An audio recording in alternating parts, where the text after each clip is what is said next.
뉴스에서 이번 주 중에 충격적인 뉴스가 있었습니다. 농구 선수 코비 브라이언트의 사망 소식이죠. 아마 제 나이 또래들은 코비 브라이언트에 아마 다 열광을 했을 겁니다. 마이클 조던도 전성기 때 1대1로 붙으면 이길 수 없는 사람이 있느냐 이렇게 물었을 때 코비 브라이언트는 자신이 없다 이렇게 마이클 조던도 이야기할 정도로 엄청난 실력자입니다. 모든 부와 명예를 다 가진 그가 42살의 나이로 자기의 딸 13살 된 딸과 함께 헬기 사고로 이 땅을 떠나게 되었습니다. 여러분, 이런 여러 가지 소식들을 보면 이 땅에 소망이 없다는 것을, 이 땅에는 영원한 것이 없다는 것을 많이 느끼게 됩니다. 우리가 아무리 계획을 많이 세워봤자 정해진 때가 되면 하나님이 부르시면 이 땅을 떠나야 하는 것이 우리 인간의 삶이라는 것입니다. 모든 것이 공포고 모든 것이 어렵고 모든 것이 두렵지만 하나님의 사랑이 우리 가운데 함께하고 하나님의 그 은혜가 함께하기 때문에 우리가 하루를 살아도 감사하고 기뻐하며 살 수 있는 자라는 것을 기억해야 됩니다. 여러분, 이 땅에 소망이 없으니까 8세기에 살았던 중국의 시인 이백이라는 사람이 이렇게 시를 썼습니다. 우리 내 인생살이 뜻대로 되지 않으니 내일 아침에는 머리 풀고 뱃놀이나 가련다. 그러니까 뜻대로 되지 않는 이 소망 없는 이 세상을 살아가는 방식이 그냥 놀고 지내자 이런 뜻입니다. 소망 없는 세상, 유한한 세상을 그냥 즐기며 살 것을 이백은 노래했습니다. 여러분, 이런 어떤 소망 없는 세상에서 어떤 사람들은 염세주의자로 삽니다. 어떤 사람들은 쾌락주의자로 삽니다. 우리 그리스도인들은 이 소망 없는 세상에서 어떻게 살면 좋을까요? 그것이 참 고민이 많이 됩니다. 여러분들은 지금 이 소망 없는 세상에서 어떻게 살고 있습니까? 어떻게 삶을 보내고 있습니까? 한번 오늘 말씀 통해서 스스로를 한번 돌아볼 수 있으면 좋을 것 같습니다. 오늘 본문 말씀에서는 그리스도인이 살아가는 방식과 방법에 대해서 이렇게 이야기하고 있습니다. 땅의 것을 생각하지 말고 위의 것을 찾고 생각하며 살라고 말씀하고 있습니다. 땅의 것과 위의 것을 나누면서 이분법적인 어떤 헬라의 사상을 가지고 바울이 골로새 지역에 있는 교회들에게 편지를 썼습니다. 여러분, 이원론 사상은 사실은 좋은 것은 아닙니다. 이원론 사상은 이 땅은 악하고 하늘의 것은 선하고 이렇게 이원론 사상을 가질 수도 있습니다. 하지만 이것은 그렇게 좋은 사상은 아닙니다. 성경이 말하는 것은 육체에 대해서, 땅에 대해서 성경이 말할 때 안 좋다 말하는 것은 죄와 관련이 된 것이고요. 그리고 좋다라고 말하는 것은 하나님이 지으신 모든 피조물에 대해서 하나님은 좋다고 말씀하십니다.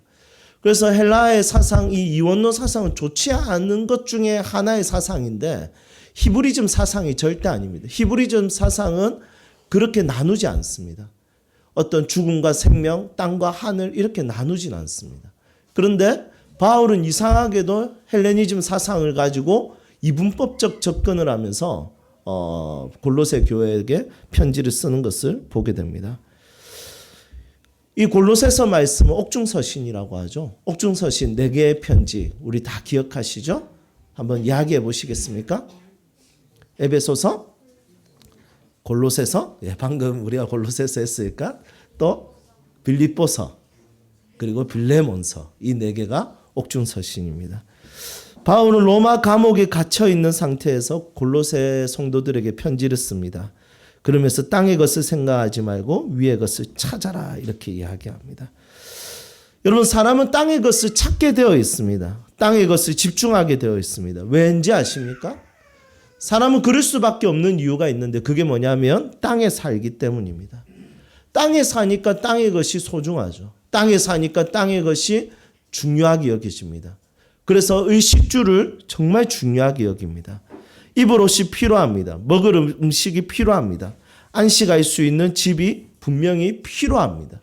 그래서 땅에서 사는 사람들은 의식주와 같이 땅에서 필요한 것들에 대한 집착을 가지게 되어 있습니다.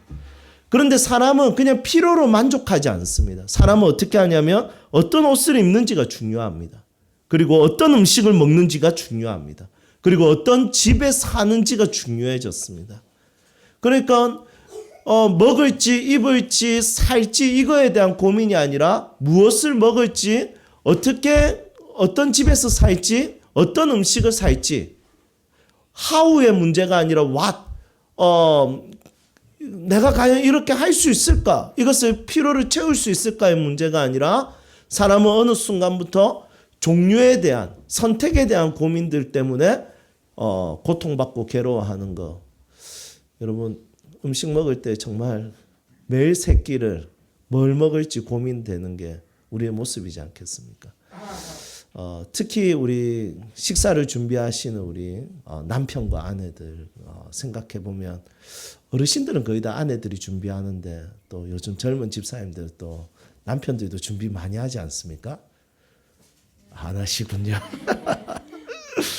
여러분 이 하루 세 끼를 어떤 것을 먹을지가 진짜 고민이 될 때가 많이 있지 않습니까? 이제는 이게 필요를 따라서 먹는 게 아니라 어느 순간 욕심이 생깁니다. 프랑스 사상가 르네 지라르는 모방 욕구에 대한 설명을 했습니다. 이웃이 가지고 있는 것을 가지고 싶어 하는 것을 모방 욕구라고 합니다. 그러니까 그냥 먹고 입고 그냥 내가 살 집이 있으면 만족하는 것이 아니라 옆에 있는 사람이 그렇게 하니까 나도 그렇게 하고 싶어지는 거죠.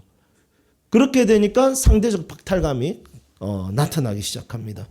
몇 년 전에 정말 크게 기사화된 것이 있습니다. 그게 뭐냐면 마이크로소프트 회사 회장 빌 게이츠 가족이 소박하게 휴가를 떠난 그 소박하게 요트 한 대를 빌렸는데 뭐 대여비가 그렇게 비싸진 않더라고요. 52억 원 주고 빌렸던데 굉장히 소박한 뭐 빌 게이츠의 자산으로는 52억은 그냥 껌 사 먹는 가격이죠. 그 정도의 휴가비를 들여서 이렇게 휴가를 즐겼답니다. 여러분 이런 거 생각해 보면 상대적 박탈감 아니요 너무 차이가 많이 나서 이거는 상대조차도 할 수 없는 것처럼 보일 때도 있습니다. 그런데 약간 만만한 사람들 내하고 이제 상대했을 때 이 정도는 따라잡을 수 있는데 약간 어려울 것 같은데 따라잡아 볼까 이런 생각이 드는 상대적 박탈감이 있잖아요. 여러분 그럴 때는 마음이 어려울 때가 굉장히 많이 있습니다. 물론 이런 의식주 문제, 조금 더 좋은 음식, 조금 더 좋은 집, 조금 더 좋은 옷을 입는 거. 여러분 이런 문제는 사실은 교만이나 폭력이나 분노나 음란이나 도벽이나 게으름이나 거짓말 등과 같은 죄는 아닙니다. 그런데 노아의 홍수 시판에 대한 예수님의 해석이 있는데 그 해석을 보면 조금 고민해 볼 필요가 있습니다. 마태복음 24장 37절에서 39절에 예수님께서는 노아의 홍수 사건에 대한 재해석을 하십니다. 분명히 창세기 6장에서는 홍수 사건에 대한 해석이 뭐냐면 그 사람들이 악하더라, 모든 계약이 악하더라 이렇게 이야기하는데 예수님께서는 거기에 대해서 새롭게 해석을 합니다. 뭐라고 해석하냐면 노아가 방주에 들어가던 날까지 사람들이 먹고 마시고 장가들고 시집가더라. 그렇게 하면서 그들이 멸망하는 날까지 깨닫지 못하더라. 이렇게 말씀하고 있습니다. 여러분 먹는 게 죄입니까? 마시는 게 죄입니까? 장가가는 게 죄입니까? 다 죄인이네요 우리는. 시집가는 게 죄인가요? 여러분 그러면 다 죄인인 거죠. 여러분 정말 일상적인 이 삶에 대한 이야기를 하면서 그것만 보고 그것만 추구하다가 그들이 깨닫지 못하고 멸망했다라고 이야기합니다.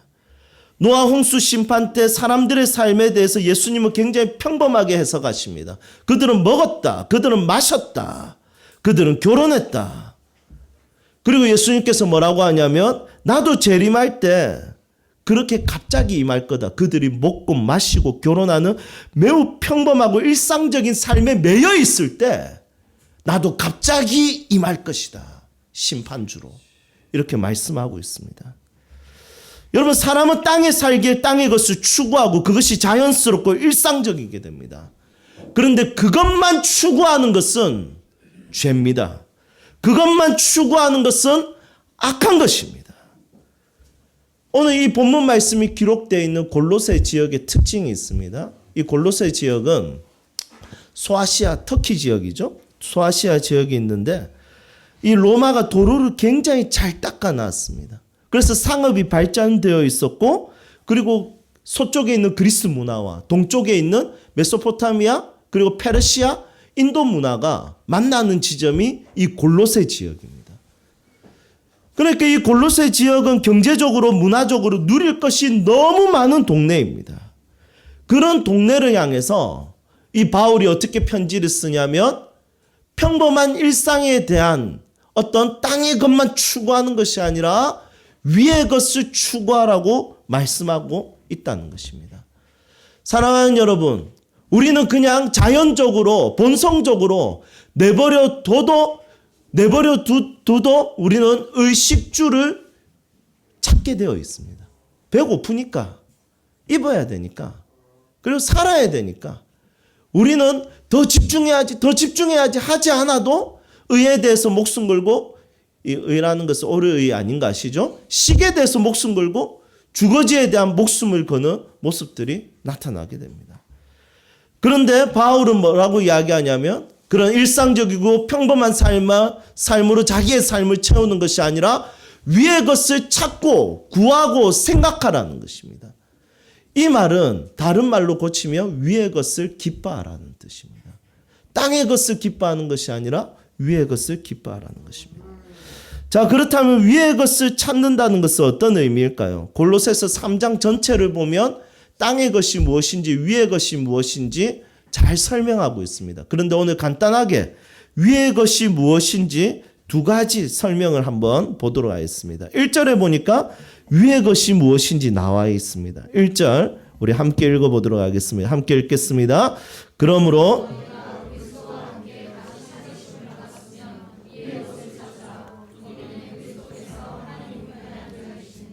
아멘. 위의 것을 찾는다는 것은 무엇입니까? 위에 누가 있습니까? 예수 그리스도가 있다는 거죠. 위의 것을 찾는다는 것은 예수님을 찾는 것입니다. 예수님의 성품이 무엇인지, 예수님의 마음이 무엇인지, 예수님의 생각이 무엇인지, 예수님의 계획이 무엇인지, 예수님의 중보적 사역이 무엇인지 예수님에 대해서 찾고 구하는 거예요. 예수님을 알고자 하는 거예요. 예수님을 더 가까이 하는 거예요. 여러분, 나이가 들수록 재밌는 게 바뀌지 않습니까? 어렸을 때는 뭐 재밌는 게 그냥 저희 애들 보면 뭐 재밌는 게 계속 바뀝니다. 카봇이었다가 뭐 지금은 게임입니다. 게임을 너무 좋아하는 것 같아요, 애들이. 그래서 좋아하는 게 바뀌더라고요. 그리고 조금 더 크면 애들이 이제는 먹는 거에 목숨 걸겠죠. 그리고 조금 더 크면 쾌락에 목숨을 걸게 됩니다. 그리고 30, 40대가 되면 이제 어느 순간부터 부동산 보이기 시작하죠. 왜냐하면 이 한국 사회는 땀이 땅을 이길 수 없는 세상이지 않습니까? 그러니까 부동산에 목숨 걸게 됩니다. 그리고 5, 60대가 되면 뭐에 목숨 겁니까? 명예에 목숨 걸게 됩니다. 제가 어떤 책을 읽는데 그렇게 나와 있더라고요. 5, 60대의 명예욕은 20대의 성욕보다 강하다. 그만큼 강하다는 거예요. 여러분, 20대의 성욕은 정말 강하지 않습니까? 그런데 5, 60대가 되면 그 성욕 대신에 명예욕이 자신을 완전히 덮어버립니다. 여러분, 나이가 들어가면 들어갈수록 좋아하는 것이 바뀌고 대화할 것이 너무 많고 여러 가지 이야기들이 많습니다. 그런데 그리스도인들은 그 모든 이야기들 중에 예수 그리스도를 알아가고 예수 그리스도에 대해서 나누고 예수 그리스도의 마음을 발견하는 것이 제일 재밌어야 되는 것이죠. 저희 아내와 여러 가지 대화들을 하게 됩니다. 그런데 그 대화들 중에 제일 좋고 제일 행복한 시간은 예수님의 마음을 깨달았을 때 나누는 대화가 제일 즐겁습니다. 제가 침대에 누워서 이제 성경을 보든지 책을 보든지 이렇게 하다가 갑자기 깨달아지며 그러면 저희 아내가 또 우나. 여러분, 너무 좋은 거예요. 그러면서 제가 막 눈물이 나니까 제대로 못 나누다가 이렇게 다 울고 나서 이제 나누기 시작하다 또 나누다가 또 울어요. 여러분 그 시간이 너무 좋은 거예요. 예수님의 마음, 예수님의 생각, 예수님의 뜻을 나누는 거예요. 그리스도인들은 이 땅에 수많은 할 일 이야기들이 있고 재미난 이야기들이 있지만 그 중에 가장 재미난 이야기는 예수의 마음을 나누는 것이 제일 재밌어야 되는 것입니다. 여러분 예수님을 찾는 사람이 되시기를 축복합니다. 두 번째는 위의 것을 구하는 것이 무엇일까요? 골로새서 3장 16절 말씀. 우리 함께 읽어보도록 하겠습니다. 골로새서 3장 16절 함께 읽겠습니다. 그리스도의 말씀이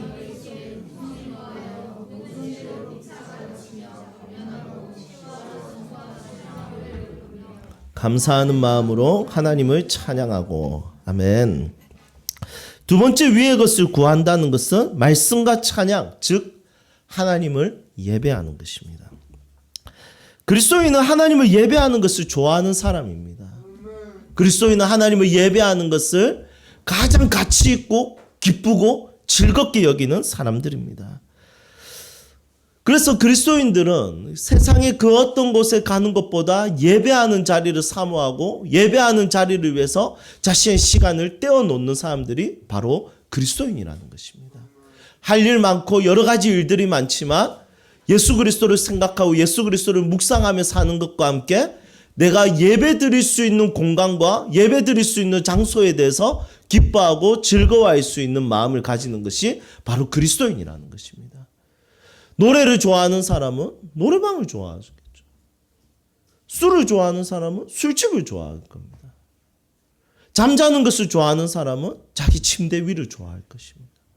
하지만 그리스도인들은 세상의 그 어떤 것보다 잠자는 자, 아니면 술 마시는 자, 아니면 춤추는 자, 여러 가지 이야기들을 붙일 수 있겠지만 그리스도인은 다른 말로 표현하면 하나님을 예배하는 자라는 것입니다.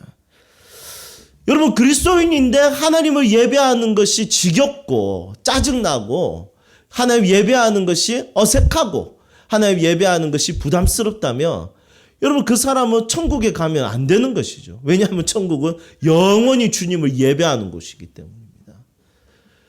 그런 분들은 차라리 지옥이 더 어울릴 수도 있습니다. 하지만 우리가 이 땅에서 예배를 통해서 하나님을 경험하고 예배를 통해서 하나님을 알아가고 하나님을 찬양하고 하나님을 높여드리고 하나님을 예배하는 기쁨을 아는 자들은 영원히 예배하는 천국이 어울리는 사람이라는 것입니다.